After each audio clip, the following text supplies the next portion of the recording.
We've had conversations like this offline where you compare yourself to some like the Cleopatras of the world and so forth. I do believe that there are a string of women historically who possess power, and a lot of times that power is distributed through sexual prowess, but it is never the end of the story. You know, that's just kind of a piece of it. So yeah. You mentioned recently, I think you said you can't slut shame me. You can't slut shame me. Right. And Amber Rose was doing something similar also. Really? Yeah, she was organizing a slut walk. Yeah. You know, what does that mean, slut shaming? what slut shaming is when society shames a woman for the amount of sex she either is or isn't having, depending on what the truth is. But yet that doesn't happen to men, right? Right. So they're celebrated. Yeah, men are celebrated for their sexual conquests, Right. while women are denigrated for their sexual conquests. I don't subscribe to that shit. Like, I can, to be very blunt and very crass and pedestrian right now, I can fuck who I want, when I want, how I want, as many times as I want, where I want, whenever. It doesn't matter. I can do whatever I want. Whatever makes me happy, I can do that. If it makes me happy, then it makes me fucking happy, and that's it. Right. I'm 36 years old. Okay, so you're not talking to a little girl. And then I think people still think I'm 20 something. So they talk to me like I'm 20 something. As I've gotten older, I have become more aware of my sexuality and how to use it, how not to use it, understanding that sex is a power, and that, like any power, it is actually more powerful when harnessed. I've learned that.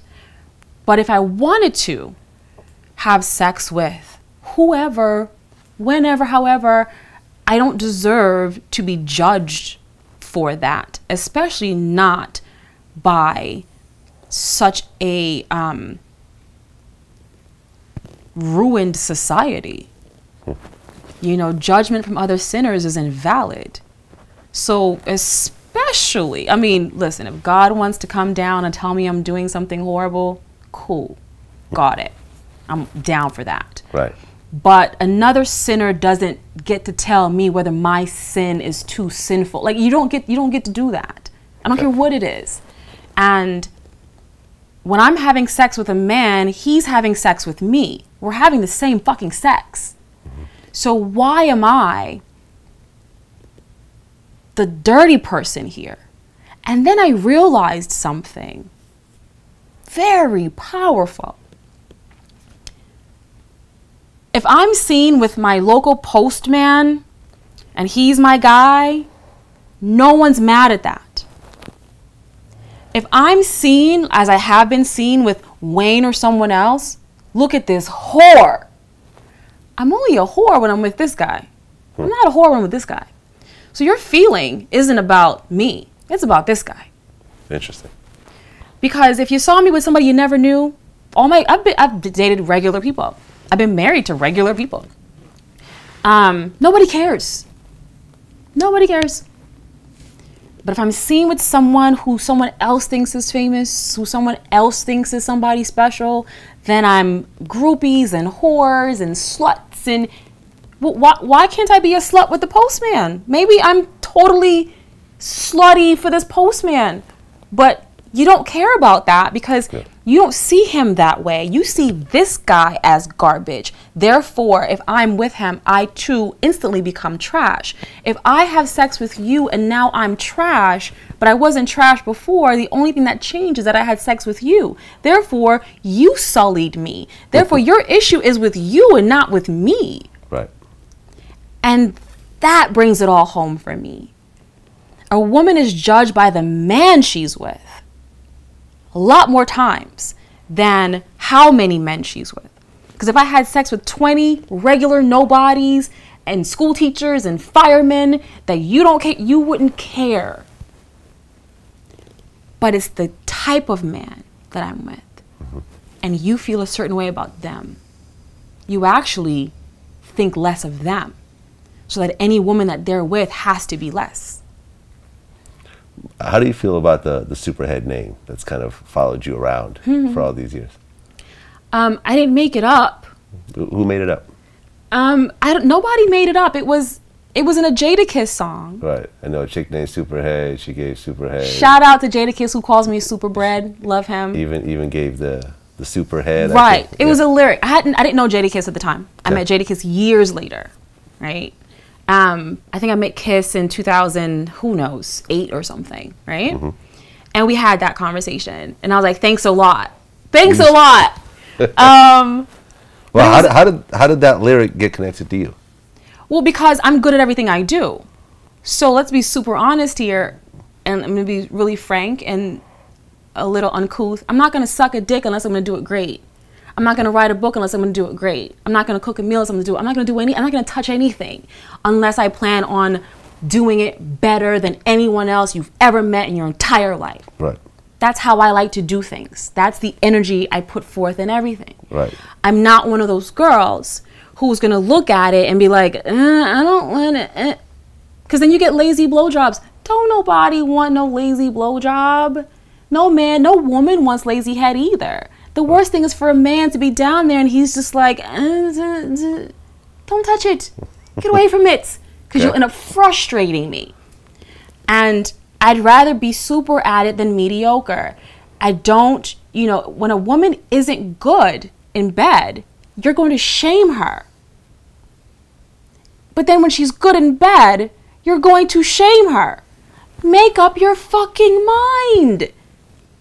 If I was terrible at it, you'd be like, oh my God, that bitch can't suck a dick for shit. That fucking bitch, she just laid there like a cold fish and I had to do all the work. And that's how the rhetoric goes. Mm-hmm.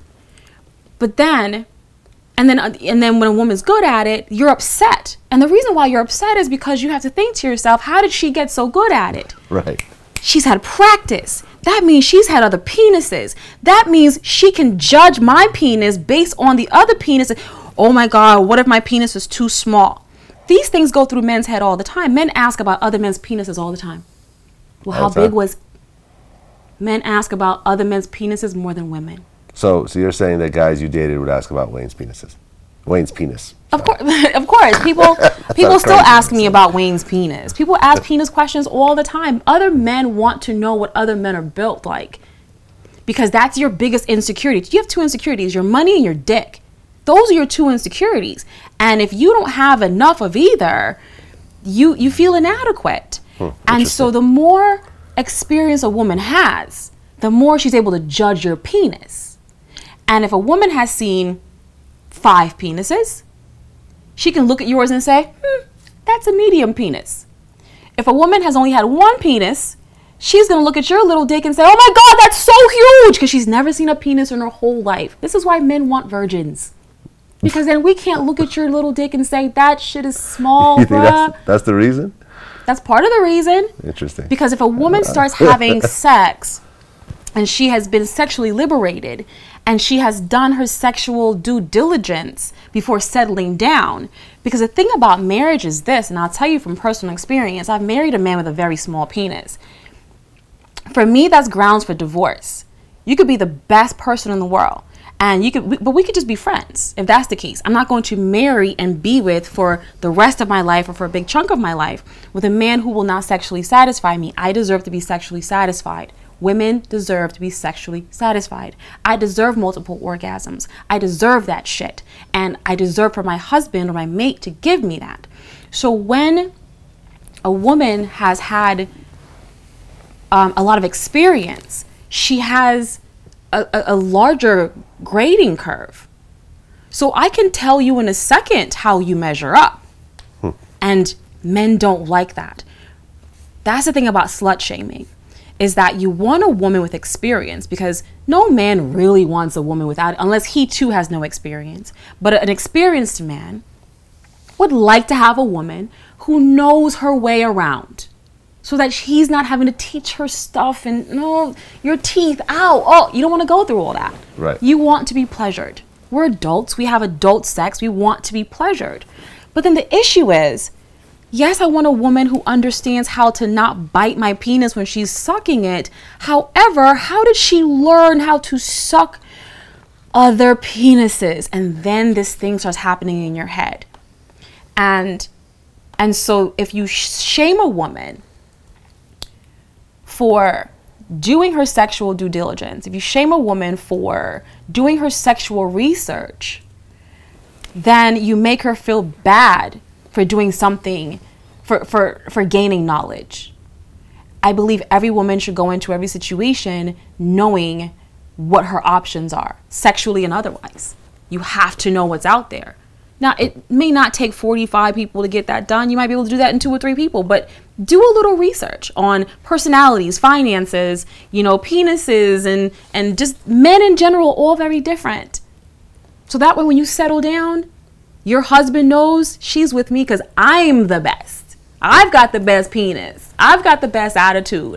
She likes mine better than everyone else's. It's not about who's first.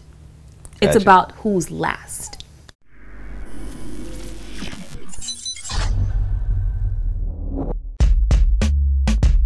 I mean, you know, it's so funny, man. When like it's been certain places Drake has come looking for me. Like when I guess it was the Breakfast. You know, sometimes a lot of times people will advertise the Breakfast Club is going to be somewhere, but it might be Envy and Angela, and I don't be there. I think celibacy is important right now for me because I'm trying to stay focused, and I want to smile more, and I want to be more into my music, and I want to be more into myself, and I want to just get to know myself better.